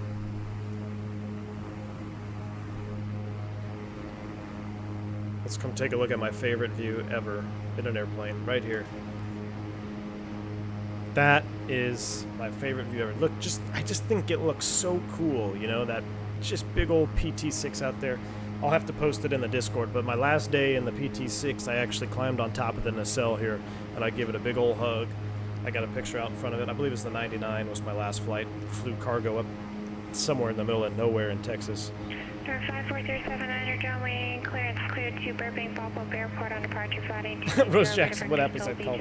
Maintain 3,000. You think it said Moscow? Maintain 2,000. That one dude B, what's going on, Cap? What's going on, that one dude? Departure frequency. Drew 1231 says the Airfoil Labs 172 is really good too. Interesting. I don't have any other Airfoil Labs airplanes. Is it just the 172 and then a couple sceneries? Maybe they don't even have scenery, but this is the only one I have. To be honest with you, to be honest, guys, the default 172 is not that bad as far as flight performance goes. I think it flies pretty good. What is the biggest jet I've ever flown? Probably a 321. Which tech crew did you file? Airbus A321 is the biggest plane that I've flown so far. Mannequin says, hi V1, so you finally decided to have a try at the King Air 350. Thanks. Yes, sir. I love this bird. You'll notice when you look up tech crews, Rose Jackson, how young is the little one? The little one is 10 weeks tomorrow, I believe. Is that bad? I don't know. I think it's 10 weeks tomorrow. So very much a baby still. Yes, Dougal, today we are the babysitters. And then also primary airports within that. Ooh, Alberto says I'd sign up as a flight engineer as possible for the FlyJ Sim. Alberto, you got it, man. Absolutely.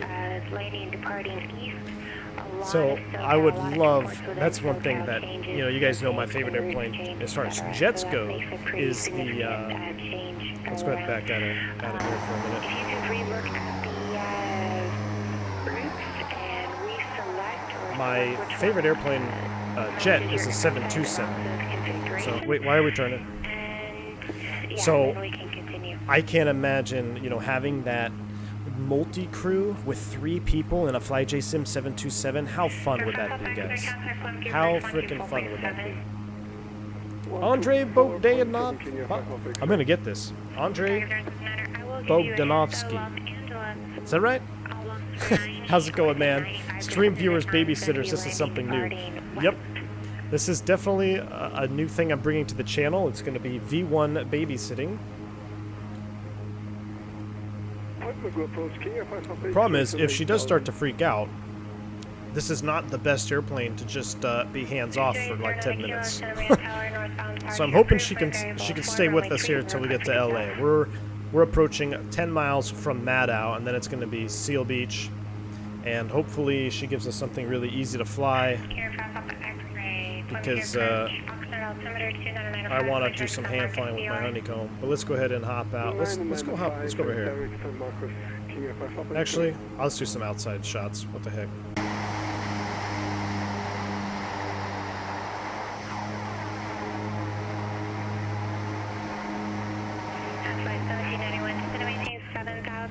Never mind. Alright, descend and maintain a 7,000 SoCal approach 24.9 and flight 1791. Alright, so we don't have time for any of that. 7,000, so I'm going to go ahead and, since we're not quite at redline, I'm going to just do a little bit of a vertical speed down here to 7,000, which you can get away with if you want to go fast, but you got to be very careful if you're not bringing your thrust back, because you could overspeed if you're in an improper configuration. And let's go ahead and pull up LAX details, Los Angeles, Unicom, doesn't even have an, oh, there we go, 3565. I want to get the ATIS before I call her up. Landing 2.5s. 0079, thank you. And Visual approach will be provided. Simultaneous visual approaches to all runways are in progress. Simultaneous instrument departures in progress. VFR departures, contact clearance delivery, advise on course heading, altitude, and if following is requested. Read back all runway assignments and hold short instructions. Advise on initial contact, have information Delta. Alright, we've got Delta.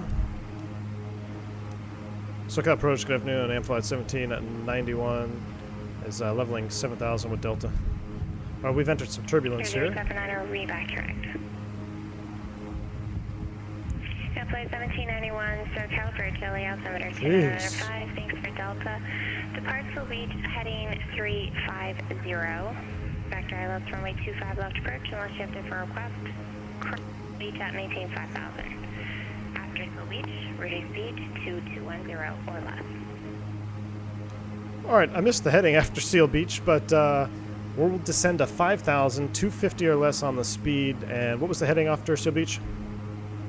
And flight 1791, the speed is 210 or less, and the heading 350 after Seal Beach.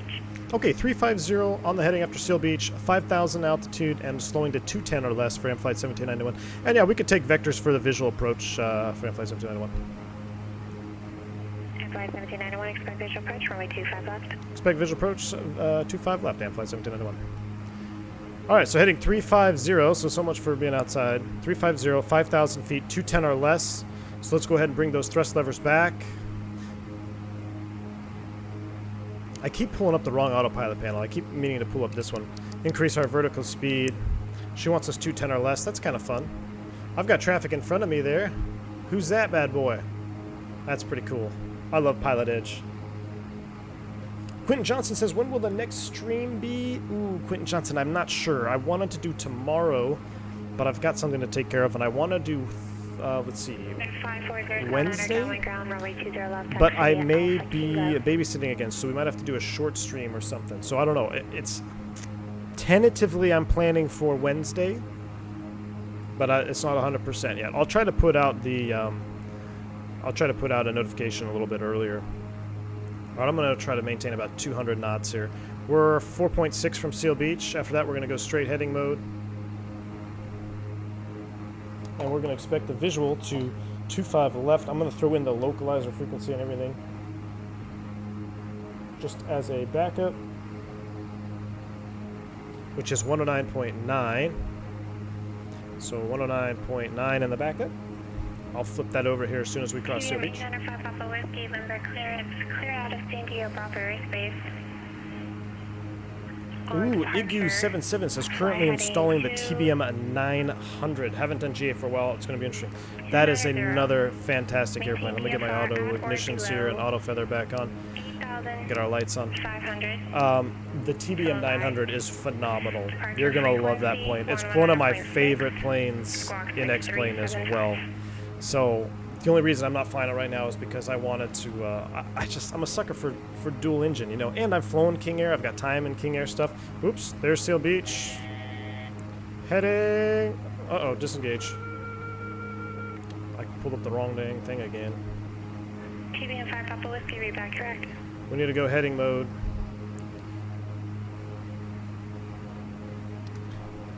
Heading mode, vertical speed down to 5,000. 350. So I'm going to flip this over here to our backup at 109.9. And then what we're going to do is we're going to change our course info to be this, which is our localizer, and our final approach course is 251 degrees. So I'm going to have that set up as a backup. Hopefully we're going to just nice visual. Leveling 5,000, rudder boost tripped off again. Now there we go. 210 or less on the speed. We're doing 220. Let's go ahead and bring it back just a tad.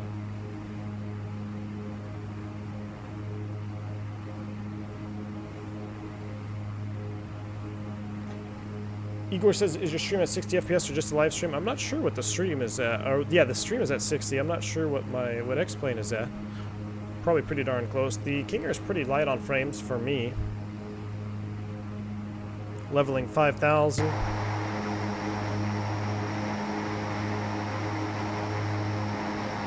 Rack that torque a little bit.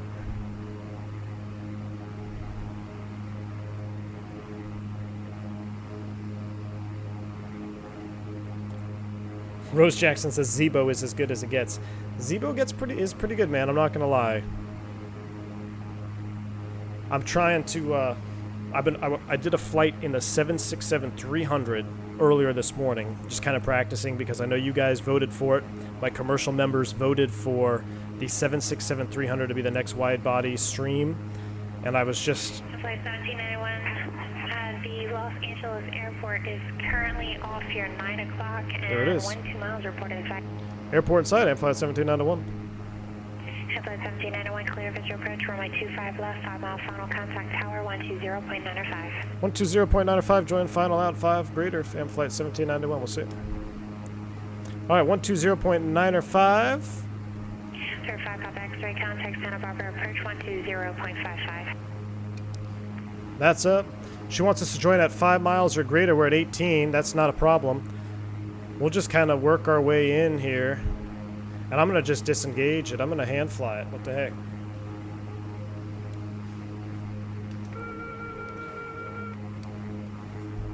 We'll maintain 5,000 for now. But let's go ahead and do approach capture. So now it's captured. And here we go. Let's join the final for 25 left. Tower system 54079er holding short, runway 20 left at Kilo. Ready for the IFR departure. Looks like we overshot there a little bit. John Wayne Tower, check your squawk code 2165. Definitely overshot the final there. 2165, 079er. That's not good. Santa Barbara approach, Santa Barbara altimeter. We'll get back on it. 997. All right, here comes our glide slope. Information, Lima, say approach request. We'll start down a little bit. Now I'm going to try to do this as close to real life as I can. Coming into LA and the beach, I mean, you're intermixed with a bunch of jets, so you want to try to stay fast as long as you can. I'm going to try to do the same. Sky 079er, runway 20 left at Kilo, clear for takeoff, wind 2007. Clear the altitude alert. We're going below 5,000. That checks. We're rejoining. We are on the slope a little bit high. 210 knots was last assigned, but since she cleared us visual approach, by definition, we can do any speed we want to because we were cleared visual approach.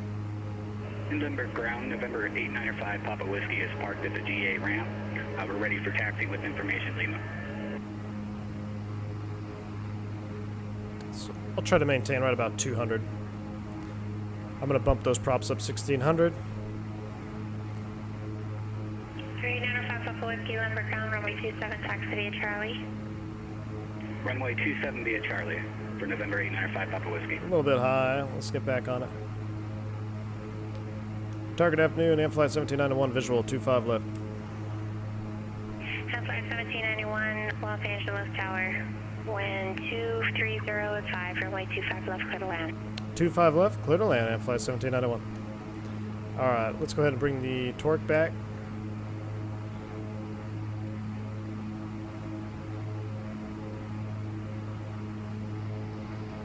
Dimitri, he asked, if this Bird King Air 350 ever gets the GTN750 compatibility, it will be the best prop in all sim world. So I was just mentioned this with another guy in Discord. I have never actually used the GTN750 in X-Plane, so I don't know how good it is, but I hear a lot of good things about it. So maybe it's something I should check out. I'm going to bump these these props forward even more. I'm getting a little bit fast than I want to be. 200 is our gear speed.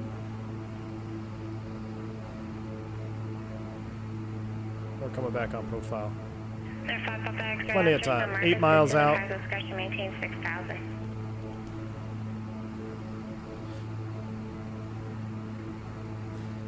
Bill Clinton says the GTN 750 mod is available on the forums. Interesting. I might look into it.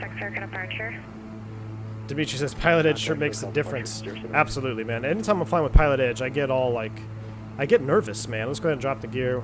We're close enough, 5 miles out. Start slowing up. Pilot Edge makes me want to fly exactly real, and I want to set my heading bug here because they are just so good at what they do. It feels, I forget that it's a sim, and that's really what the best simulation is, right? If you forget that you're in a simulator. All right, we're on the slope now. Let's go ahead and continue slowing down. Look how this puppy slows down. Slowing down and going down. White arc 160, we can get our first notch of flaps out. Want to counter that balloon with a little nose forward on the yoke. Inside of 5 miles, I'm going to really start to slow it up now to final approach speed. Trying to stay fast for the jets behind me.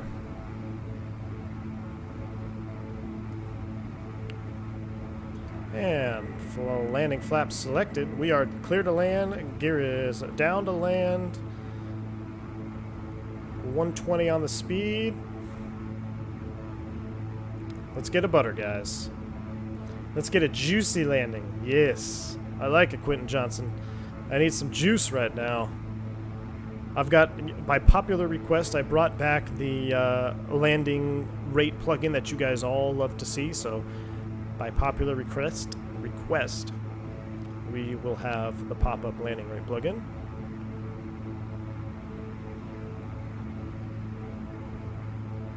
This is the ShortFinal KLAX, which is phenomenal. I just landed in LA on my last trip, so this looks good. 2 whites, 2 reds on the slope, coinciding paths here.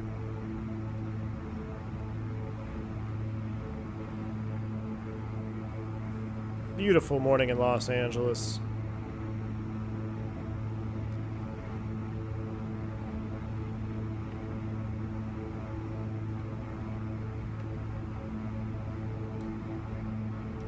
Close it up, flare it out.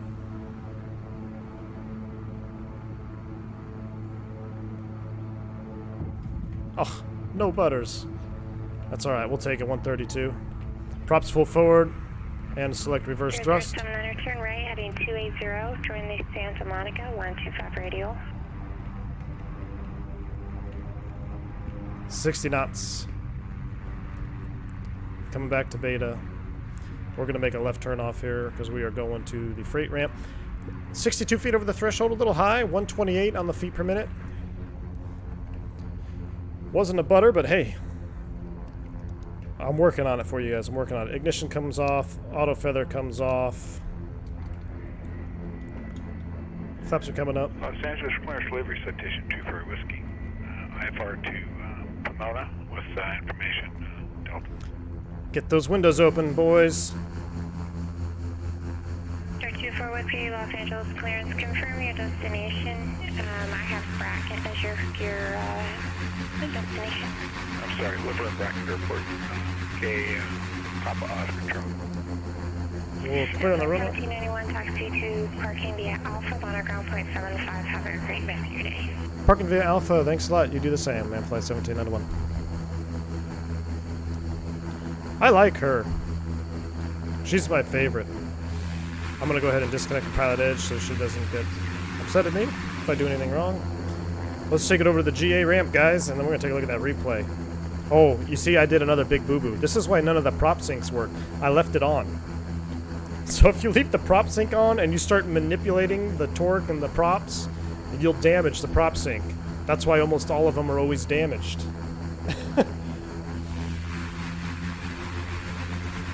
But hey, I'm not paying for it. Let's get this flyby here. Get ready for some sound love. I'm going to drop it into beta as we go by the camera.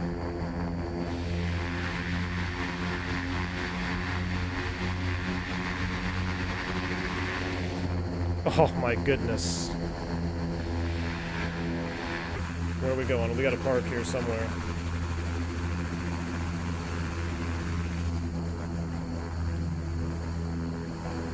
We'll take it over here to Atlantic Aviation. Let's go ahead and kill the avionics. Inverters off. Get ready to ghost ride the whip. Where are we going to park? Ooh, I see a King Air. Ooh, King Air citation. Let's park by the citation. We're going to park next to the citation.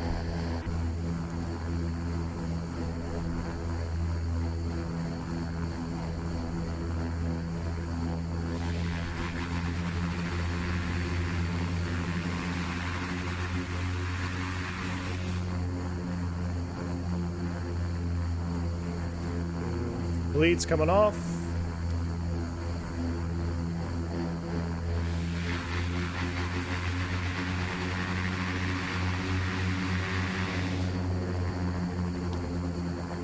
Brakes set. Avionics is off. Generators are off.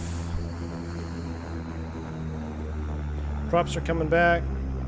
Let's go feather.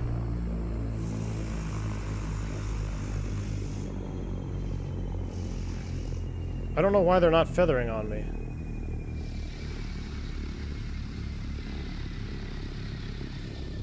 They used to feather no problem.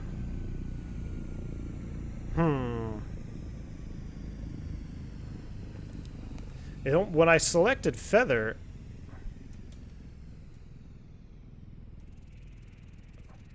you see how it automatically dropped this into beta? Let's see what happens. Let's see if one prop feathers and the other one doesn't.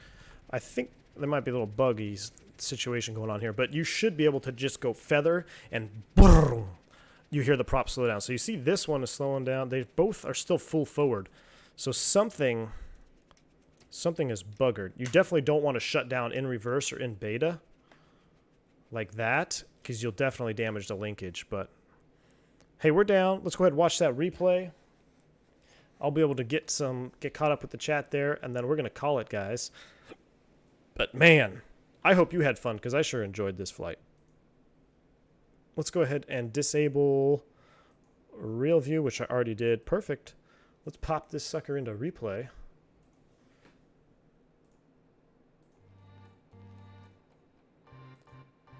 All right, here we go. Back up, back up, back up. Yep.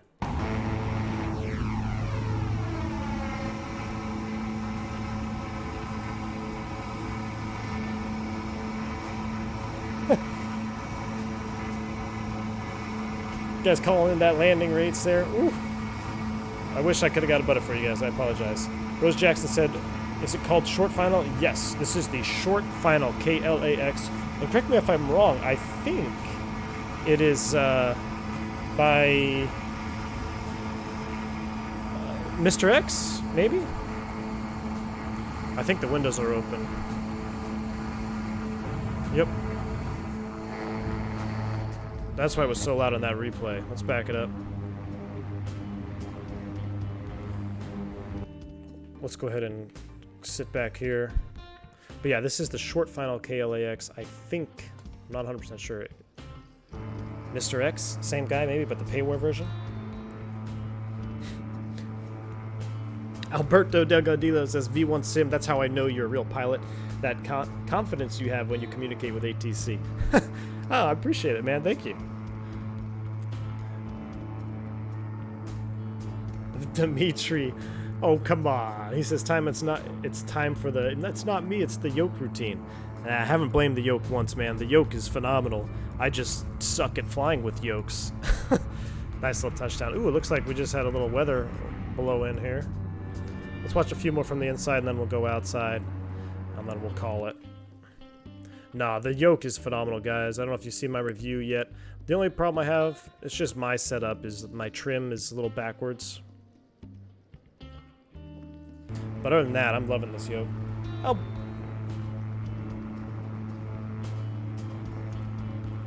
Andre says position are now open for V1 mechanics. Yes, we need some mechanics, man. Michael Drickster says, in real life, do you only inland flights? No, we go to South America in the bus. So I don't go to Europe or anything in the Airbus, but I do go across the pond, not the pond, but down to South America and such. All right, let's go watch some outside views now.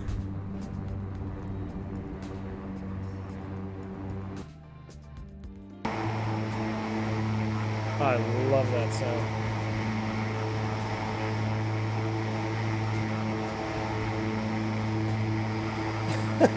Dimitri says positive rate for the juiciest ATC voice in all of Sim. Oh, it gets cracking me up. I could have flared it a little bit more. Yeah, see how I just let it settle? I needed a little bit more flare on that. So what I remember...